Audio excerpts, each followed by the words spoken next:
Meer dan 200 coureurs, een dikke 4000 man publiek en die zijn altijd nog onderwijs. En 26 caravans. Dat doen de eind van deze dag helemaal niet van oerbloot. Dat binnen de ingrediënten van Koningsdag hier in Blauwhuis. Hoi, leuk dat is juist. Dit is de King's Battle. Nou, het is net alleen de heat dat we hier verslag vandaag en de finales. Maar ik alles wat er op en om de baan heen gebeurt. Maar eerst geven we nog even waarom nou juist te doen. Want elke King's Night begint natuurlijk met de dag ervoor. En dat is hier in Blauwhuis net oors. Juist om 4 uur waren er al voor het eerst verrieden. En dat joeg Freek Wijma en Roelof Rijts met de kans om even de bedel te gaan. En even ik verdij inzichtelijk te maken. Hoe zit het ook alweer? Wat is het verschil tussen vak 1600, F1, F2, Rodeo of vrije standaard? Nou, goed opletten, hè? Hier komt het.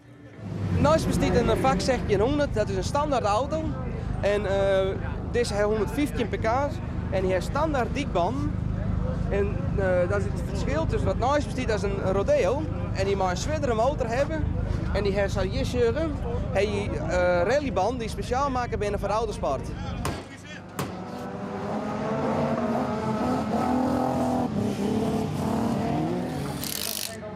Naast bestaat de vrije standaard en dat lijkt een hele normale auto, maar ze zijn helemaal apart gebouwd voor de racerij en die motor met zwier opvoerd. Wie hebben de Fries, wat is er zo mooi aan een vrije standaardklasse? Ja, de snelheid, ja, alles. Welk race is het eerst omhoog? Oh, ik hoop op eerste, maar ja, dat weet je nooit, hè? Ziet het er goed uit? Best in vorm?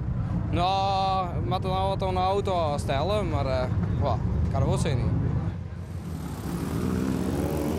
Ja, naast bestaat een Stokker F2, die heeft 4 cilinders, dus dat helpt minder dan een V8, maar het lieke hut. Het scheelt maar een hele seconde op een rondje. Dan hast F1 en F2. Is de ene nog beter dan de andere? Nee, zeker niet. Er zit geen verschil in. Ik denk dat zelfs in F2's de competitie misschien nog wel meer is. Ja, nou, du bist hast 14 hier. King of Dirt, is dat een titel die je toen aan gaan winnen was? Het zou wel leuk zijn om die een keer te winnen. Zit het er morgen al in of moeten we nog even geduld hebben? Ik denk dat we nu een geduld hebben.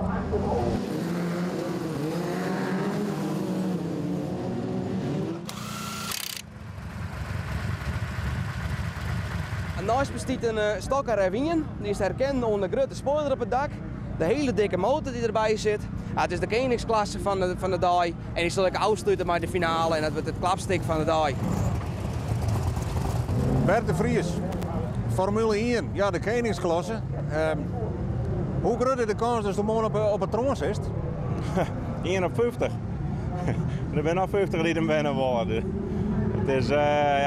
Het is moeilijk om te zeggen van ik ben hem. Dat doe ik net te zeggen. Nee. Is het doel wel om morgen op die hoogste treden te staan? Ja, tuurlijk.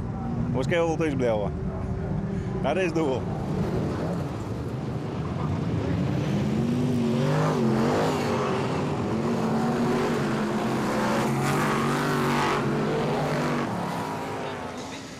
Ja, dit is het lustrum, de 5e keer voor de King's Battle. En dat maakt het wel speciaal. Ik voor de organisatie. Naast mij staat Roland Lausma. Wat voor dag is dit nou voor die, de 5e keer? Is dat extra speciaal?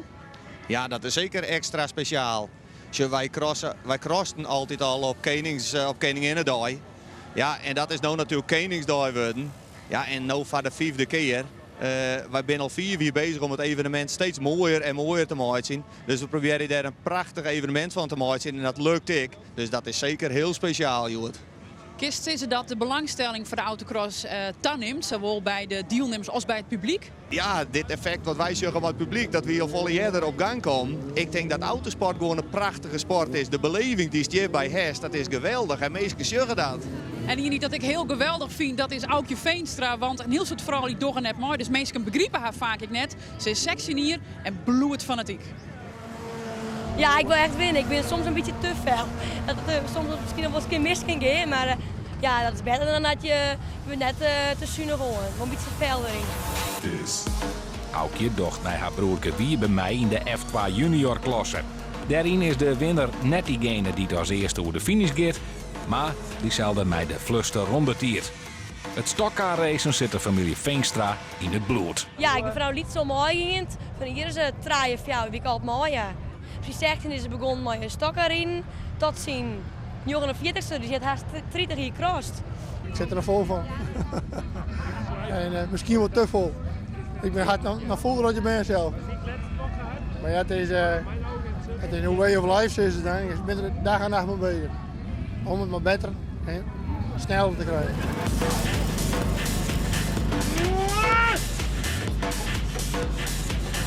Het is een blote mechanische sport. Er kan wat gebeuren, maar... Het zegt altijd mooi. Het zegt altijd mooi, ja.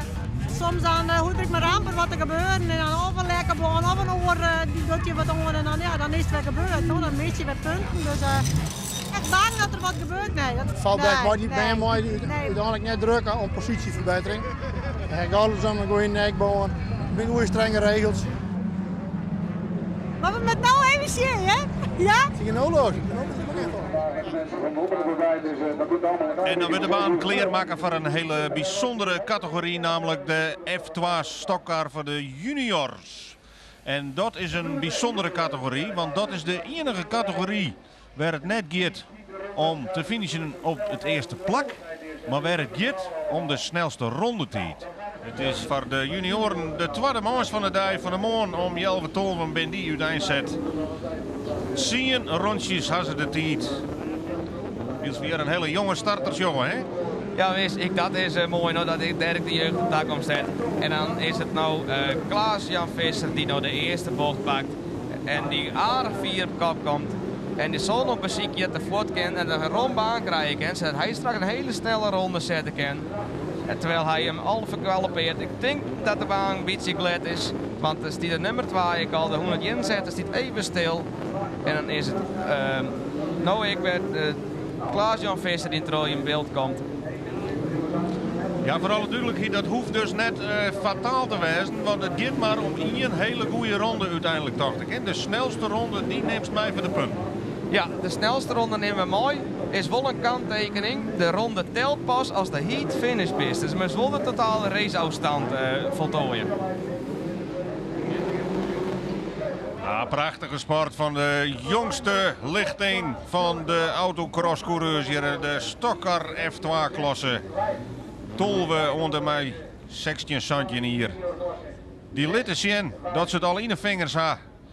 En de vluchtsten die zitten eigenlijk maar vlak achter die rondetijden die de grote broers en omkes en heiten del zetten. Even ertussenin, hoe is de wedstrijd gaan? Ja, wel redelijk op zich. Wel redelijk, hoe volste best worden, wist het al? Nee, dat weet ik dan net. Wanneer komt ze erachter? Ik denk dat mijn broer direct erom komt, maar de tijden. Wat is die inschatting? 5e denk ik. 5e. En ben je daar tevreden mee? Ja hoor, ja hoor.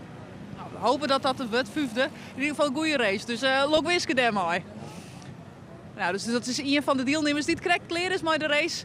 En het gaat je de hele middag terug hier achter de schermen, maar vanzelfs ik weer op de baan. Dus we komen in de F2 Stokkar. Ja, de ene snelste groep van het hele circuit. Ja, dat scheelt eigenlijk net niet zo volle. Die komen in actie voor hun tweede maand van deze dag. 14 ronden krijgen ze de tijd om een zo goed mogelijke positie te veroveren bij de finish. Ja, aan de bovenkant is de fjouwer 15 Foppen van der Heijden die juist er ik al hartstikke best gong. Die echt het gong. En ik denk wel dat we achter de kans krijgen dat dat voorop gaat. En dan heb ik nog de voormalig junior Richard Valka in de gele groep bij 141.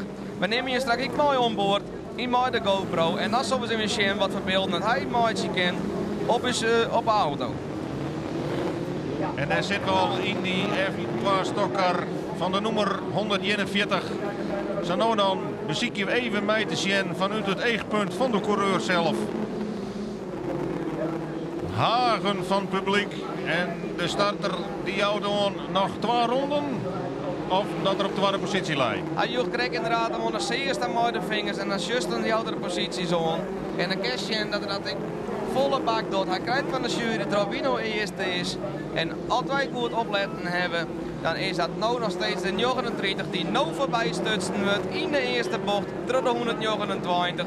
En dan Kerstosjen probeert het voet te pareren. Dan probeert hij overal uit te slaan. Hij dwingt de 129 mooi naar buiten tap. En dan Kerstosjen dat het nou om het gaat. En dit is eigenlijk Stokkarsport zoals het gaat en zoals het wordt. Ja, dit is een mooi spultje, want het is nou weer andersom. De 129 daar weer omheen. Maar de bocht is langer vanzelf. En hoe komen ze daar dan uit? 129 en 39, die meisje er een fantastisch duel van. Maar het is nou toch de 39 die even belies aan maakt, hè? De 129 stiet nou eerste. En het is de 512 die krijgt zo goed zijn best, die even stil komt te staan. En uiteindelijk is het nou dat de 129 die echt nog een gat slaagt. En maar nog 1 rondje te gaan, zal hij waarschijnlijk wel de winst pakken. En dan is de 39 en dan zal Richard Valkenaan, de man van de kamer in de auto, toch nog op een tweede plak thuiskomen. Ja, nou heel blauw en ook geen grap meer. Het gaat volle bak naar de finish. Ja, en dan zie je nou ik wil dat er toch geen grappen maken inderdaad. En dat hij dan gewoon Michael Skutter uit Noorden. En dat hij gewoon nou alweer een heat-overwinning pakt. Nadat hij verleden keer de superfinale won, Juster de Jong. Wint er nou ik een heat. En pakt hij hele dikke punten voor de finale. De baan die wordt klaarmaken voor de Formule 1, de F1 stokker. Die beginnen straks aan haar tweede manche van 16 rondjes. Ja, en voor alle duidelijkheid, in de voorrondes, daar kunnen de punten verdienen worden die je nodig hebt om in de finale te komen. En degene die uiteindelijk de meeste punten samen had in die voorrondes, die krijgt in de finale de beste startposities. En de decibellen gaan omheen en dus gaan we los voor de tweede kans in deze manche. Ja, en dan zie je nou dat Romke Kroning door een heel iets beetje hier stieren. En toen zei Lex Limmen, dankjewel, ik ga mooi even binnen terug. Die pakt nou het tweede plak. Het derde plak is naar mijn mening van Barry Boersen van Texel. En die proberen de aansluiting te zien bij de eerste twee. Nou, toch wordt gotten tussen achterblijvers en koprenners en in het middenveld. Maar met name daar in dat middenveld is het smoordrok. En daar wordt treun en zocht om die lietse gotjes. En is er dan nog eens te heljen? Is er steeds Jan Kuin die eerste leidt. En die doet dat hartstikke goed. En er komt nu de 152. Ja, die komt echt dichterbij. De Gert-Jan Klok. Die tilt het linkervastje op.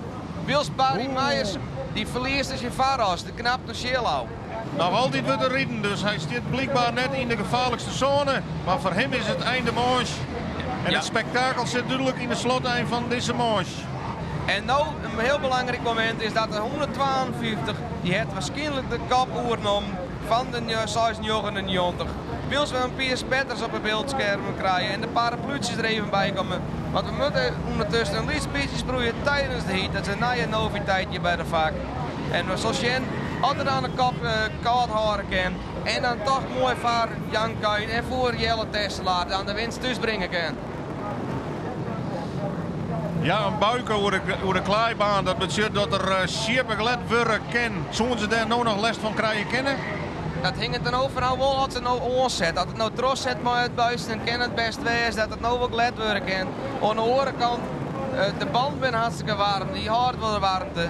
En het is krek op die oude omdat het de buitenroos zet. Het is Gert-Jan Klok van Sint-Anne Parochie die dan toch hier de winst pakt in een spectaculaire stijl met 3 shield door de bocht.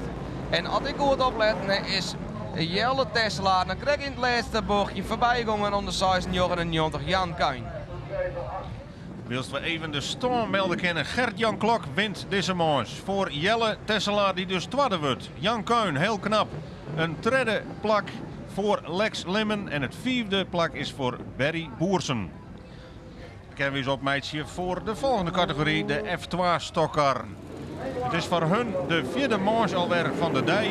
14 ronden en de laatste kans dus om punten te pakken voor plaatsing van de finale. Ja, en uiteindelijk is het nou toch Nick de Boer, die krijg ik al hartstikke best hier. En nou pakt hij toch de kop. En het is nou de Saan 18 die mee versturen. Dat is Klaas Jansma en dat is net iemand van het Schotse Sion. Dat lijkt het niet stug. Maar hij komt een hartstikke mooi door de bocht. Wils Daniel van Spijker krijg ik weer even stilstieren. Even in de kleintjes kwam mooi een chinstander. En die gaat nooit weer op pad om dan toch die heat tot nou te brengen. Wat ik daar gaat dezelfde mens in. Hij parkeert zelf de auto dwars op de baan. De koprenner 501. En zelfs die kennen dus met zo'n riante voorsprong de haast zekere wees toch uit handen. Ja, dan krijg je toch een verrassende uitslag, denk ik. Want het scoot nog helemaal trommelkwaad over het uitvallen van die koprenner.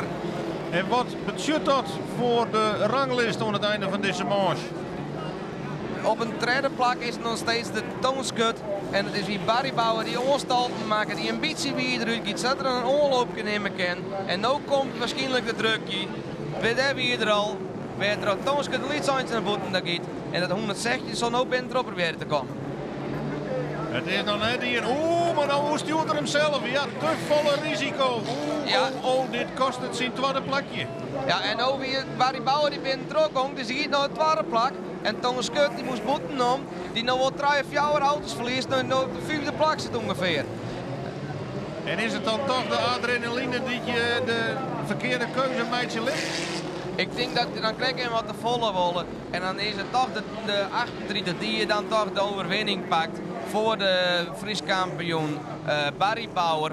Maar het Fries kampioenschap kreeg ons om, toen was Barry Bauer eerst en toen was de 38 tweede. Nou, ze zijn al even ruilen en ze krijgen ik in spul. David Polly pakt hier de winst, heel knap. Barry Bauer, die wordt tweede. Sander Goos, die wordt derde. Het vierde plak is van Rick de Graaf. En Francie Burhenne, die wordt vierde. Engeland bloot zelfs wel het mekka van de stokkarcoureurs. Jan Roelof Wiebinga kan ik alles over mij praten. En hij zei, het is daar wel wat hudder, het gaat er wel wat hudder om te. Dus, dat hij zelf zei, je moet er net een bange skate wezen. Hallo, ik ben Jan Roelof Wiebinga van het JRW Stokkarteam. Ik wil je graag even meenemen hier naar binnen toe, om te zien te laten hoe we hier altijd aan de gang zijn. En we zijn nu in voorbereiding voor de grote wedstrijd op Blauwhuis voor de Kings Battle. Dus misschien is het even leuk om mee te gaan. Jan Roelof Wiebinga, stokkarcoureur en tegelzetter uit Kostertille. Met zijn team is deze nummer 228 in tarriering op de komende wedstrijden. De rapste tegelzetter van Friesland riet al jaren in de top van de nationale stokkar F1. Somtijden zelfs in Engeland, het mekka van de stokkar races. Voor de Kings Battle komen Pik Gruttenam naar Blauwhuis. Zoals Chris Clare en Greg Finneken. There is number H228, Jan Roelof Wiebinga. We heard from him earlier. Look how pleased he is to be on the grid for the World Final. He starts on row 9. Ja, zo in Engeland best wel even een beetje wat verder als u. En die racen daar wat vaker. Dus die ben wat meer kundig met rijden. En die ben echt wat roerig, die man. En die botst echt vol mee. Ja, die shit echt mensen dat ze echt heel bot de boarding in worden. Dus dat is een beetje het verschil met Nederland. Ja, maar het is wel een beetje dwarren. Dan moest echt wel de gotjes zien te zien op de baan. En dan moest echt een keer echt in de strijd, moest echt denken van nou ga ze erop. Terwijl als wist dat er een crash ons zit te komen. Maar dan moest gas bij aan. En dan kreeg ze wel een beste tik, maar dat had er een bij. Dan moest net een bange skate hebben.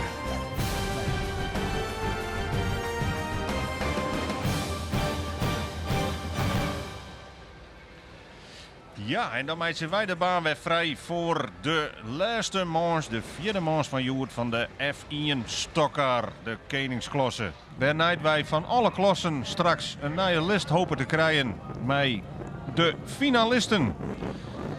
En dan zijn er straks 3 Stokkar races, de F2 Junior, de F2 Stokkar en de F1 Stokkar. En die 3 categorieën zullen dan uiteindelijk strijden om die titel. De Kings Battle, de King of Dirt. Ja, en Wiels dan krijgen we nou en dan krijgen we beginnen nou van start. Ja? En het is nou na de herstart is het dan toch Gert Baar die bliksemschuit voortgreed. Die krijgt even een bezoek van de 58. Dat is Willem de Boer. En het knipt even. Ze gaan even het skating. Dan weer Jaap Hiemstra die eventjes Willem de Boer oprieden. Dan is het toch weer de 44. Oh, en we hebben een hele grote stoppage. We hebben een stoppage, we hebben een grote crash in bocht 3 en 4. En daar staat weer Ron Kroon erbij.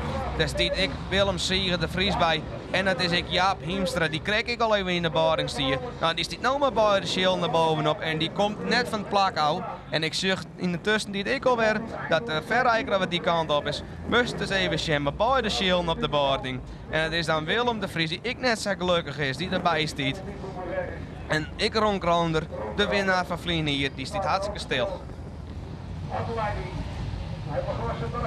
En dan bouwen we nou toch echt naar die climax van deze vierde manche. De laatste manche voor de finales. De laatste mogelijkheid om nog punten te scoren voor de beste uitgangsposities in de finale. Ja, en dan is het toch op de bult. Die auto starter, die houdt nog wat zijn op green.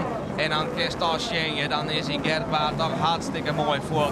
En dan zit Gasse Hoekstra zit er vlak achter. Valter Rutger valk. En Daniel Weyman die kent de grip even net vinden. Ik denk net dat er goed outfit is achter. Glied het even naar boeten daar. Ze kennen alles weer op het gas. Hij romt in één bocht, romt er 4 auto's op. En dan gaat nog binnen erop. En hij pakt in één bocht, pakt er 4 auto's. En Daniel Weyman pakt nou de leiding. En hij probeert nou de Gasse Hoekstra, die probeert dan bij te blauwen. Oeh, er zijn meer wisselingen, er ben ik meer botsingjes, maar daar is er nou toch los.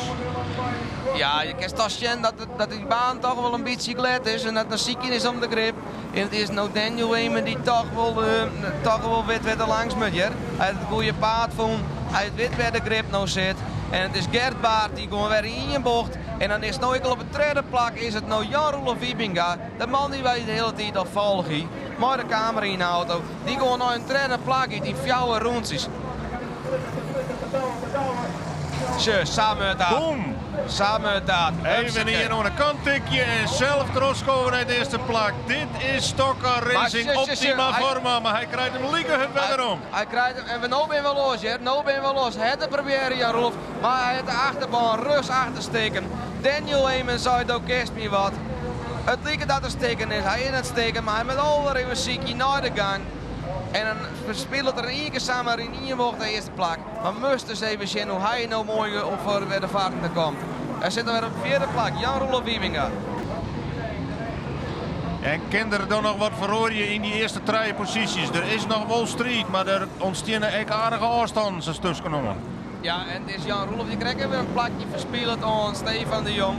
Want die baan die wordt stadig al een beetje hutten. De band beginnen te piepen. En dan kies je in dat gripniveau een beetje naar beneden rent. En het is Daniel Weyman die in de laatste ronde dan toch de finish pakt. Mooi en Huizen heeft voorsprong. Volgen terug Durker Danes en komt dan goed naar de finish. Het is Jan-Roelof die thuis komt op een 4e plak. En die moest direct Stefan de Jong even bij gaan letten. En als goed opletten is het of Albert Sikkema of Rutger Valk die op een 4e plak thuis komt.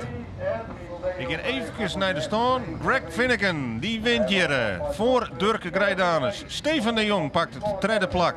Jan-Roelof Wiebinga toch nog het 4e plak. En 5e wordt hier Albert Sikkema. Een heftige race, hoe weet het? Ja, dat is echt een hele heftige race. Die gaan we lang niet meemaken dat er zo'n vol gebeurde. Nee, op een gegeven moment lijst op kop. Wat gebeurde er toen? Ja, ik kreeg van, ik hoe even net zo goed wij komen net uit die bocht wij. En ja, de nummer 3 of de nummer 2 kan weer achter me hoor. Ja, die nummer 2 die botste met de helderkijt in de boarding, maar ja, ik kon er nog voor krijgen. En gelukkig eerst keer trok regen dat ik nog trok hoe. En ja, ben dan nog weer naar de 4e plak erin. Wat voor gevoel doorheerst nou? Ja, ik ben ook wel blij omdat ik mooi rijden ga. En ik ga wat zien voor het publiek en zo. Dat worden mensen direct zien. Echt het even beuken en dan tot de boarding. Want daar zat ik dus zelf weg in die boarding rekken. Ja, dat is echt stokkenreizen. Ja, het publiek kan even ziek helje. Even een sanitair stopje, even een catering. Loopkemeitje. Want er komt aanst in één keer dat finale blok. Te beginnen met deze groep.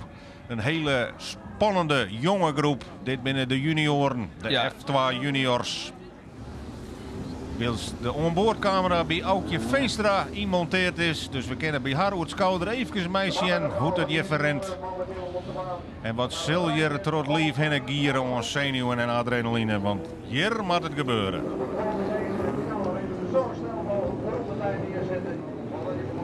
Ja, en het is dus junior vlagger Rutger die nou verzwaren dat de man weer op snelheid komen. Het is de 129 werd Charles Gredanus. Die vliegen hier ik al de King's Battle won. De King of Dirt waard.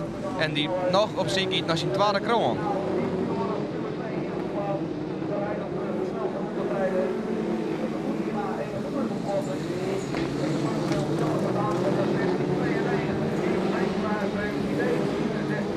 En Elsenin zie ik het nou de vrije lijn om snelheid te mijten. Want het gaat om die ene hele snelle ronde.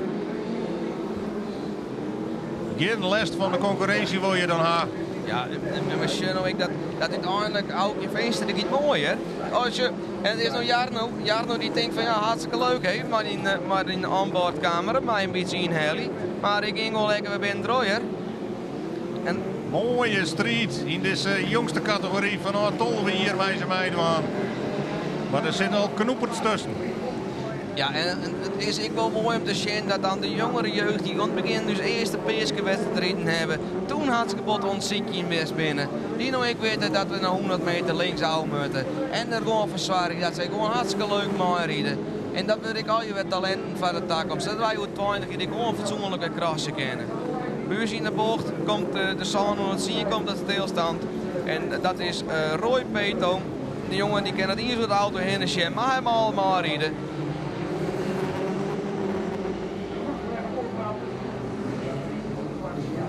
Ja, die staat nog stil. Dat is Roy Peto. Salke zei, die jongen die kennen net door de auto heen en maar hij mag al in de auto rijden die al meer dan 150 pk zet. En dat is toch wel knap hier. Dat is in de tweede wedstrijd al zo goed in best doet. Ja, er staan nog meer jongen in de baan. En er zijn nog een paar die nog wiels de finishvlaggen er al in komt. Ja. Dus die snelste ronde die moet nou best ha. Ja, en als je start dat Nigel de Kok de 4.25 hem dan direct gewoon een praat krijgt en dus finisht. Want oors wie is in de snelste tijd, ik gewoon helemaal dien. Ian, de snelste ronde is van Charles Gredanus voor Klaas-Jan Visser die het zilver pakt. Nigel de Kok wordt derde, Klaas van Wieren vierde en het vierde plak is voor Wiebe Veenstra. Charles, de nieuwe King of Dirt, leuk weer, hè? Dankjewel. Hoe wie de race voor jou? Wie het te makkelijk of zit het dan nog wat uitdaging in? Oh, makkelijk is het nooit, maar ja, het zit er toch wel weer in. En hoe nou verder? Hoe moet die carrière nou verder gaan? Ja, nog meer proberen te winnen en dan zien we het wel. Je een feestje vieren? Ja, dat zeker. Als je leuk weer eens, kan je niet ervan. Dankjewel. Nou, ik ben hier op een onthaling. En dat betekent dat we ons opmeidje voor de finale in de F2 Stokkar race. 2000 Santjen in Blauwhuis.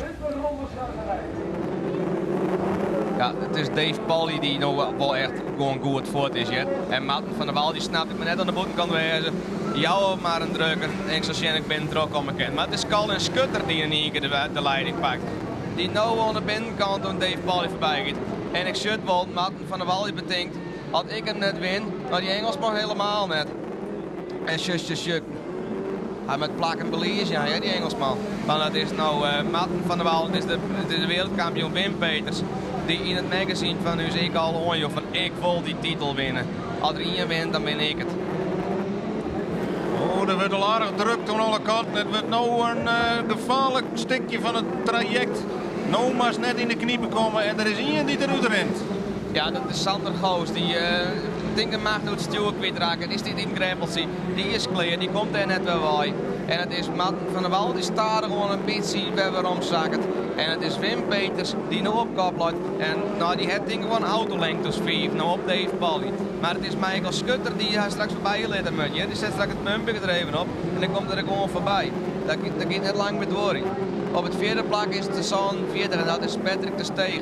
Die wordt volgen terug, Rick de Graaf de nummer 334. Maar ik Barry Power de 160, die komt steeds dichterbij. En die zal ik zien dat het gatje dicht maakt zie ik in. Ja, het viel in, het staat er gewoon uit. Er rijdt zich vol auto's uit. Maar die koprenner die consolideert zijn voorsprong. Bij Ja. krut gemak en als die de kop erbij houdt, ja, dan kan er haast niks meer gebeuren. Nee, en ik krijg even zien dat Michael Schutter krijgt een tikje op het shield, maar bloot eronder zitten, bloot uit de rail. En hij komt weer heel dichtbij, maar hij komt het in de roundste wat we binnen het laatste round zien gaan. Nou, en hij kan zuiver wel het laatste handje trouwen en dan zou hij al winnen. Hij begint al wat ons show rijden, hij gooit altijd wel wat was en dat de bedoeling weer. Hij ziet het de boetenkant, want hij ziet dat die losse krommeltjes, daar zie je de grip en daar zit de sleutel tot de overwinning. En het is Wim Peters die hier de King of Dirt, met Ine Stokker F2, de wereldkampioen, die zijn titel. Nou, eindelijk heeft hij er nou net hier. En dat is hartstikke bot verdienen voor deze man. En hij riet nou een mooi podium op. En dat brengt dus bij de stand, want met oermacht wint Wim Peters hier de F2 Stockcar race voor Michael Schutter. Patrick Tersteeg, die wordt derde. David Polly, de Engelsman, die wordt vierde. En vijfde is Colin Schutter. Prachtige afsluiting van de F2 Stockcar coureurs. Mooie winnaar, sterk podium. Maar er weer maar één de beste in deze klasse. En die zit in de voorste auto. De laatste meedelingen. En dan kunnen we los onder een prachtig centje. Bij de finale van de F1 Stockcar. En we zien nou weer even maar met Jan Roelof op het schouder. Ja, die zit nou mooi voorin. En wat is er nog mogelijk, hè? In die laatste ronden, want hij had in feite alle troeven nog in de hand. En dit wordt dus heel wichtig. Goed, dit uiteindelijk. Kan dat Gotje Litser maken worden? Of Matter Beliers gaan en genoegen nemen met tweede of derde plak. Deze fase, hij kroept wel dichterbij. Maar de wedstrijd, die wordt natuurlijk op nota bepaald door de man op het eerste plak. De ervaren rot. Die beziekt om dat Gotje te houden. Want dat Gotje, dat is misschien wel cruciaal, hè? Ja, nee, maar Jan Roelof die kan in de bocht met daar in. Hij komt naar de bovenkant. Dus Jan Roelof die naar de leiding pakt. En nevens mij doet Daniel erom. Ja, hij doet het erom. Let maar op. Hij liet dat Gotje vallen. Hij liet Jan Roelof voor. Let nou het paard naar mij zien. Want wist, ik ga net in de hekken, Doog is in de hekken. Ik zwaar ervoor dat ik straks winnen ga. En het is Kreekvindingen. Zoals het naar Koortje gooit. En als je het al met je twaan, beide met de titel naar huis. We zullen het zien. Durker daar is probeert het aan te sluiten bij de 54. Met hem even herpakken nadat hij een drukje kreeg. De tactiek die zegeviert je misschien wel of misschien net. Want misschien had Engelsman echt zijn haan oerspelen. Want hij moet hem natuurlijk nog wel rijden. Er komt de ruimte, hè? Er komt de ruimte.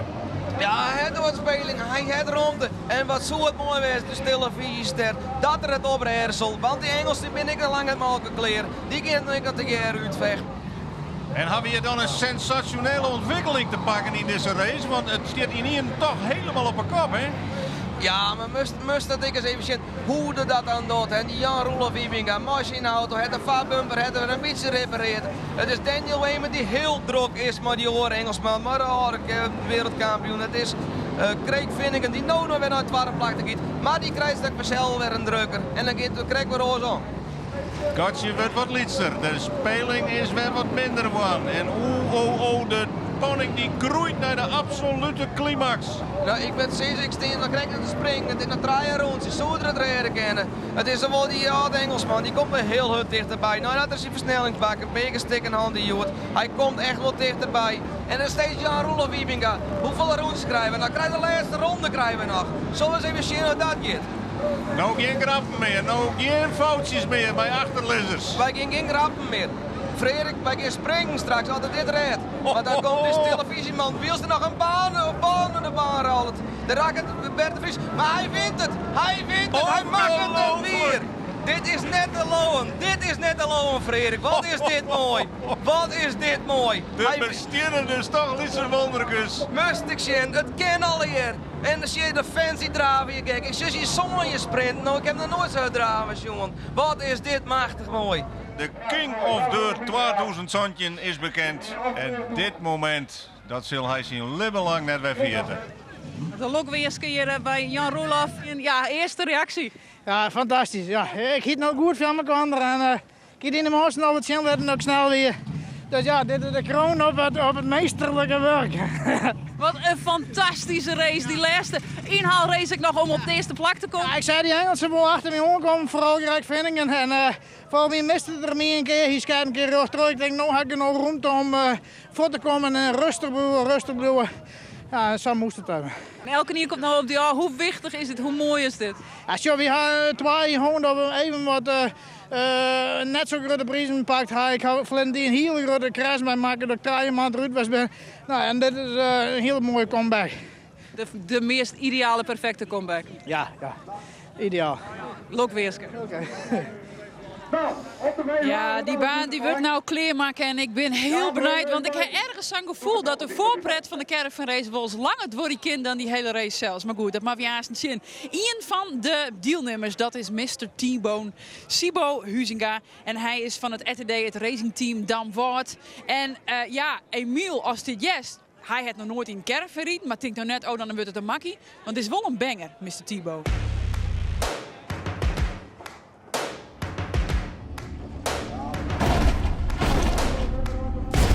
Sibo Huizinga, Mr. T-Bone van het RTD Banger Team uit Damwoord. Een van de haardrolspelers in de Omroep Friesland documentaire Roeghouwers. Hij maakt hem kleer voor de King's Battle. Het zal me benijden, 24, 25 caravan had het ook. Ja, dat moet toch wel spektakel worden. Ik bedoel, dat het de moeite wordt worden om dat een keer te bezien. Het zal een grote bende worden, hoop ik. Het is ook een hele kant van oudersport natuurlijk. Ik heb zelf nooit mijn caravan rijden. En het lijkt me wel eens geweldig om te doen. Dus ja, het is een uitdaging. Een keer wat anders. Sibo Huizinga is gewoon bij een soort te vinden op de baan van Speedway Emmen. Maar voor deze caravanrace komt er graag naar Blauwhoes. Er moet nog een paar dingen gebeuren, maar de caravan is bijna zo vier. Er moet nog een balken erin. Een paar lotjes. Om het geheel wat steviger te maken. Het is heel slap natuurlijk al. Ja. En dan houden we erin en worden maf, kun je er doorheen jagen. En nog eens een caravan aan poeier rijden. Dat lijkt me wel mooi. Dat was er vegen natuurlijk. Hè. Ja, de caravan race zit op het punt van begin. Ze steren al hier al klaar in de pitlane. En ik zal even zeggen dat we nog in gauw in de concentratie misschien even storen kunnen. Ben je er helemaal klaar voor? Wat zei je? Ben je er helemaal klaar voor? Ja, ja. Wat is de tactiek dadelijk? Gasjan. En dat zien we het wel. Gasjan. Hij maakt helemaal kapot? Wat zei je? Hij maakt helemaal kapot? Ja, alles moest ik. Ja, ja. Dat mag ik, hè? Daarom, en heb je er nou wat moois opschilderen? Wat is dat bijzondere caravan? We hadden even wat opsmaat, dan ligt het ook wat, hè? Heb je al even de concurrentie bezoen? Ja, het ziet er netjes uit. Maar daar is steken, hè? Ja, daar gaat het om. Daarom. Heel veel plezier. Dank u wel, het is heel leuk. Ja, dat is toch wel echt wel het beeld wat wij hier krijgen van de caravan race. Met stikken, met racen, Gasjan. En ik heb wel wat beelden zien hoe het bij oren caravan races gaat. Dat gaat me al. Wat je nou nog hier achter mij zeggen, dat is dadelijk helemaal fut.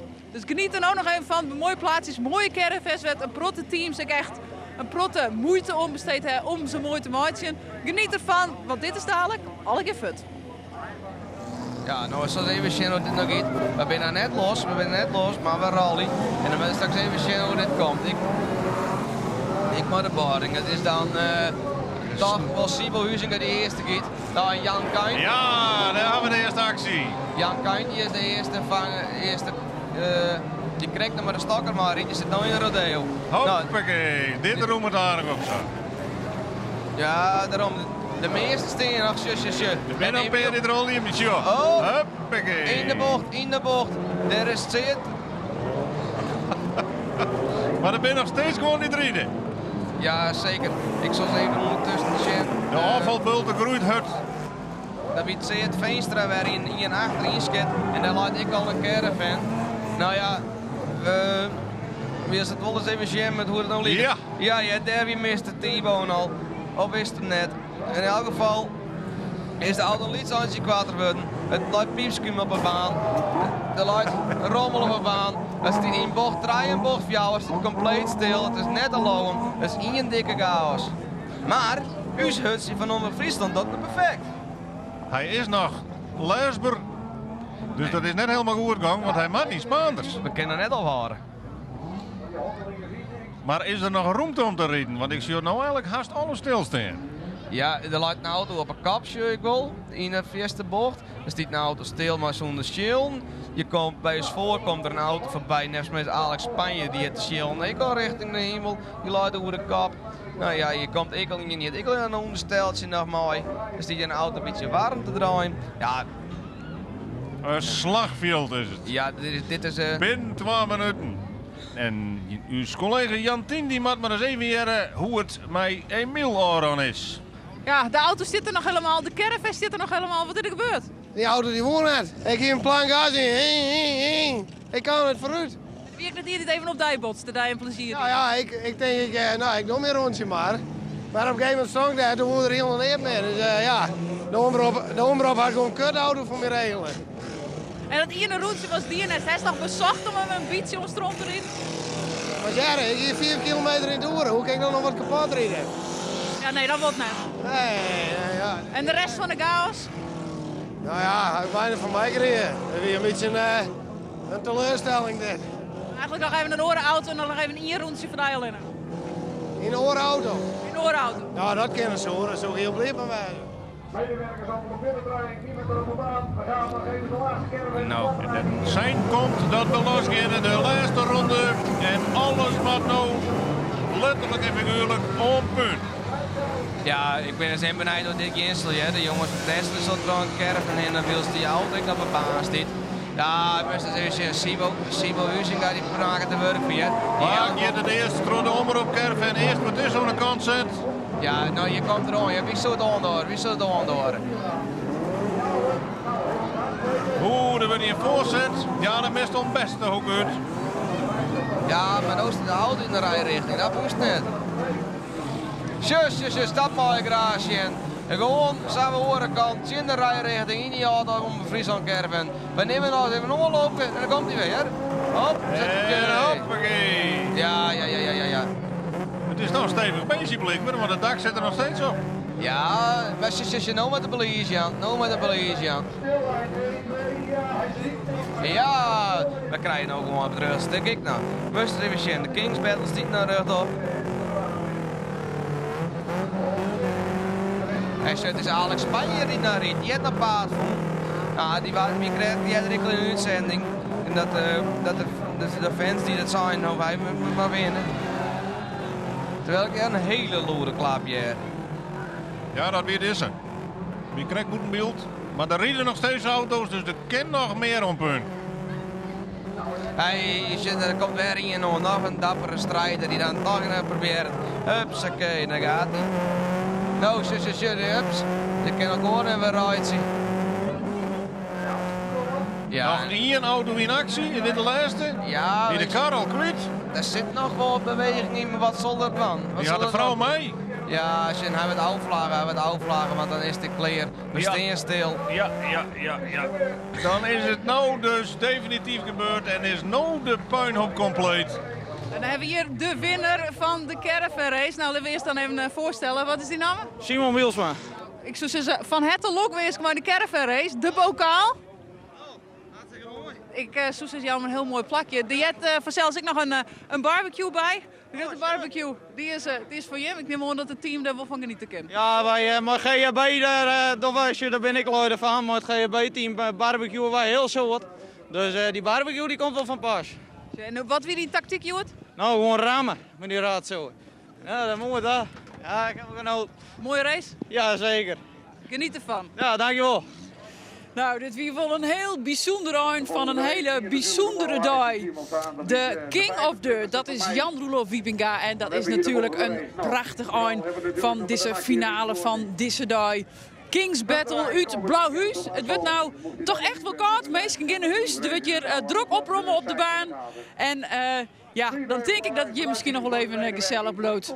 Jan-Roelof Wiepinga, hij mag hem een uur lang de King of Dirt nemen. En wij moeten misschien wel een uur lang hier nog van bekomen. Dit weer het vanuit Blauwhuis. Bedankt voor het zin. En heel graag. Tot een andere keer.